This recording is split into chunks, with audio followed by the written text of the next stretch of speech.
विषय क्रमांक 10 वसई विरार शहर महापालिकेस कचरा मुक्त शहर GFC 3 तारांकित मानांकन स्टार रेटिंगचे प्रमाणीकरण करण्याकरिता मान्य सर्वसाधारण सभेपुढे प्राथमिक प्रशासकीय मान्यता मिळण्याबाबत विचारविनिमय करून निर्णय घेण्याबाबत थोडीशी माहिती आपल्याला मिळेल का प्रशासनाकडनं? कोण देतं माहिती? आणि सगळ्यांना चहा द्या जरा. उपक्रम आहे स्वच्छ सर्वेक्षणाचा, तर त्या अंतर्गत काही त्याचे भाग पडतात. तर त्याच्यामध्ये एक हागणदारी मुक्त शहर आणि एक शहर स्वच्छ असे 2 भाग आहेत आणि त्याच्यानुसार आपल्याला मार्क्स मिळतात आणि ते मार्क्स आपले स्वच्छ सर्वेक्षण मध्ये गृहीत धरले जातात. याच्यामध्ये जे खाली लिहिलेलं आहे की या बाबी पूर्ण करण्यात आलेल्या आहेत, तर या बाबी पूर्ण करण्यात आलेल्या आहेत. या पर्सेंटेज नुसार आपल्याला मार्क मिळतात की घरोघर जाऊन कचरा संकलन करणे, याच्यामध्ये तुम्ही 100% कचरा संकलन करता का, 80% करता का, 50% करता का, आणि त्यावर ते मार्क आपल्याला अवलंबून आहेत. म्हणजे प्रत्येक गोष्ट जी आपण इथे लिहिलेली आहे केलेली आहे की नाही, तर ते ऍक्सेसर येतात, ते तिथं जाऊन तपासणी करतात आणि किती पर्सेंटेज आपण काम केलेलं आहे त्यानुसार ते मार्किंग आपल्याला करतात. आणि हा जो ठराव आहे हा आपला पहिला प्राथमिक स्वरूपाचा आहे. या ठरावाच्या अनुषंगाने आपण पेपरमध्ये देणार आहे आणि याच्यावर सजेशन ऑब्जेक्शन आपण घेणार आहोत आणि त्यानुसार मग पुढची कारवाई करून मग आपण फायनल ठराव घेणार आहोत.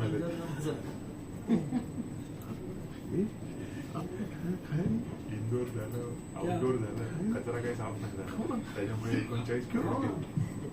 सन्माननीय महापौर साहेब, तुमच्या परोक्षाने बोलतो.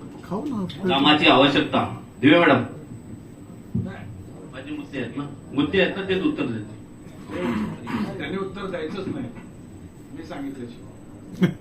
ठीक आहे. कामाची आवश्यकता मुद्दा क्रमांक 2 निर्मितीच्या जागी कचऱ्याचे विलगीकरण. सध्या मनपाचे काय व्यवस्था केलेली आहे त्याची माहिती हवी आहे. दुसरं, किती कर्मचारी काम करीत आहेत आणि त्याची कार्यपद्धत काय आहे, मुद्दा क्रमांक 2 मध्ये. घरोघरी जाऊन कचरा संकलन करणे, बरोबर आहे. घरोघरी जाऊन म्हणजे त्याचा दुसरा अर्थ असा आहे का त्या एरियामध्ये जाऊन संकलन करायचं आहे. म्हणजे सोसायटी आहे, सोसायटीने जमा केलेला कचरा जाऊन आपल्याला सांगा. घरोघरी म्हणजे त्या फ्लॅटमध्ये जाऊन करायचं आहे का? तसं नाही. ऐकायचं, बरोबर आहे. तर आपल्याला तिकडे जिकडे कचरा ते ठेवतात टाकतात तिकडून संकलित करायचं आहे. टाकणं वेगळ्या रस्त्यावर टाकणं वगैरे असं नाही का, सोसायटीने आपल्याला दिलेल्या ड्रम मध्ये ठेवलंय त्यांच्या बाहेर तिकडून संकलन करायचं, बरोबर आहे. निर्मितीच्या जागेत कचऱ्याचे विलगीकरण करणे. आता घरामध्ये निर्मिती होते म्हणजे तिकडे जाऊन विलगीकरण करत आहे का, तर त्या लोकांनी घरातल्यानी त्यांनी देखील तसं विलगीकरण करून आपल्याला द्यायचं आहे, बरोबर आहे.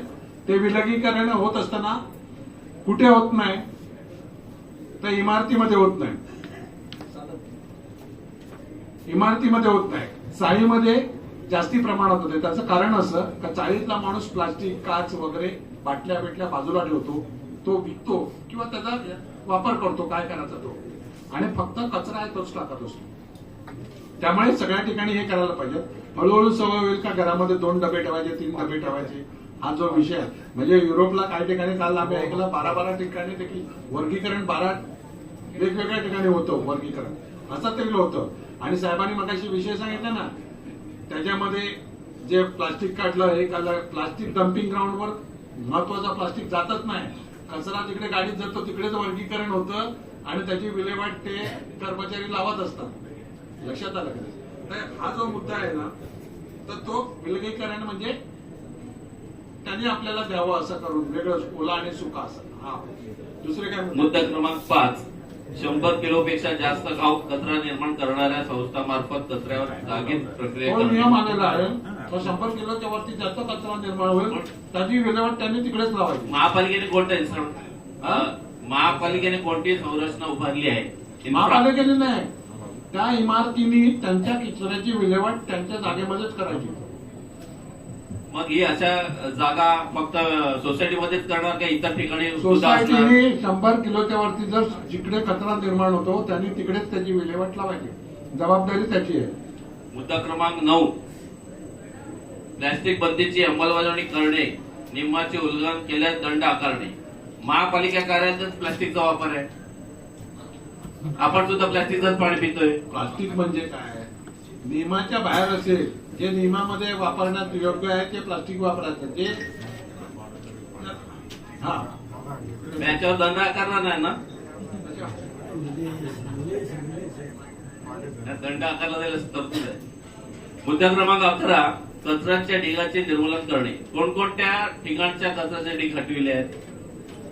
करणे आहे ना, हे सगळं मानांकनामध्ये ठरवलं जाणार आहे. त्याला पर्सेंटेज आहे. शासनाची उपाययोजना काय आहेत? ऐका की ह्याच्यावर उपाययोजना करायच्या आहेत त्यांनी आणि त्याप्रमाणे मानांकन मिळणार. त्या मानांकन मिळण्यासाठी आपल्याला काय करायला लागणार, तर या सगळ्या गोष्टी करायला लागणार. त्या पर्सेंटेज वाढवायला लागेल तेव्हा आपला नंबर येणार. सगळे मुद्दे त्याच पद्धतीचे आहेत की ते करणार तेव्हा आपल्याला सांगणार. अरे आपण 3 नंबरला घेऊन देतो. ते ठरलेलं आहे. एक number Bangalore, 2 number Navi Mumbai, 3 number. मला बोलायचं आहे का याच्यावर? असं नाही. पाटील साहेब हा बोला बोला. रिपोर्ट पण रेडी आहे. सन्माननीय अध्यक्ष महोदय, एक नंबरला नाही बोलू ना. विषय गावाचा आहे, कचऱ्याविषयी. आपण कचरा मुक्त शहर याचा बनवायचा आपण हे करतो, प्रयत्न चालू आहे महानगर प्रशासनावर.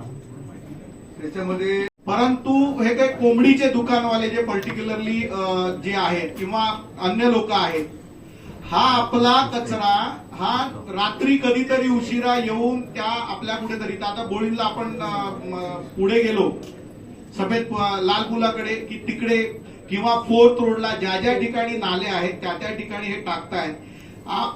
या जी काही दुकानं आहेत, मी मागे सुद्धा SI ना सांगितलं की बाबा हा काही जनरेट बाहेरून येत नाही, इथूनच येतो, लोकल कोणीतरी याच भागातला टाकतो. तर ही जी काही कोंबड्यांची किंवा अन्य काही विकणारे जे मांस विकणारी लोक आहेत ते टाकतायत, तर त्यांना काहीतरी तुम्ही वॉर्निंग देऊन त्यांचा कचरा कशा पद्धतीने विल्हेवाट होईल हे जर बघितलं. कोंबड्यांच्या कचऱ्यावरनं विषय झालेला की जर डॉक्टराला त्याचा कचरा टाकण्यासाठी त्याला बरोबर आहे, तर बकऱ्या आणि कोंबड्यांसाठी काय वेगळा नियम म्हणजे माणूस आणि त्यांच्यात नाही होत आहे.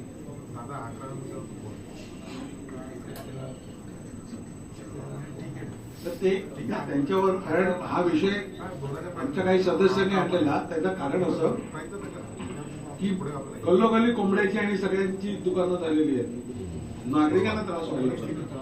तर त्यांना काहीतरी रिस्ट्रिक्शन, त्यांना काहीतरी नियम, जसं कचरावाल्यांना आपण भंगारवाल्यांना बाहेर आणि या गोष्टीचं पण असं तसं हा जो विषय आहे म्हणजे कोंबडीचा विषय झाला तर तिकडे आपल्याला काहीतरी नियम करायला लागेल त्याच्यासाठी.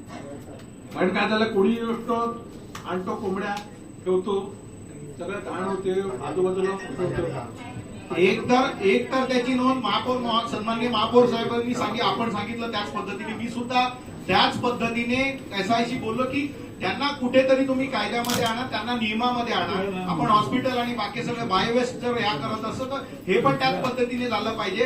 आणि त्यामुळे आपण एका बाजूला कचरा करतो, स्वच्छतेचे विषय करतो, पण दुसऱ्या बाजूला अशी लोक येऊन रात्री बेरात्री टाकून जातात आणि त्याच्यामुळे प्रचंड अशी अस्वच्छता पसरते. त्यामुळे या विषयावर सुद्धा प्रशासनाने खूप गांभीर्याने या विषयावर काम करायला नाही. प्रशासनाने तर असं करावं का असा टाकलेला सापडला आणि त्याच्यामध्ये झाला तर त्याच्यावर गुन्हा दाखल करायचा. म्हणजे 1-2 गुन्हे दाखल झाले ना तर तो आपोआप ठिकाणावर येईल. सर, या बाबतीमध्ये सूचना आहे, आपण हे जे दुकानं चालू होतात त्याला आपल्याकडनं लायसन देण्यात यावं. त्या लायसनच्या फॉर्म मध्ये आपण आपल्याकडनं निघणारं वेस्ट कुठे निष्कासित करणार आहे, एक मिनिट कुठे निष्कासित करणार त्याची माहिती द्यावी, जेणेकरून त्याला आळ बसायला सुरुवात होईल. मग ते संघटित होतील आणि त्यांचा कचरा ते सगळं एकत्र गोळा करून कुठेतरी कशी विल्हेवाट लावतील त्याच्या मागे लागेल. तर माझी याच्यामध्ये सूचना आहे, प्रशासनाची स्टार्टिंग जी स्टेज आहे सुरुवातीच्या पासून त्यांना ते बंधनं टाकली की त्याच्यानंतर याच्यावर बंधन येतील अशी माझी सूचना आहे. त्यामुळे ठीक आहे, विषय मंजूर.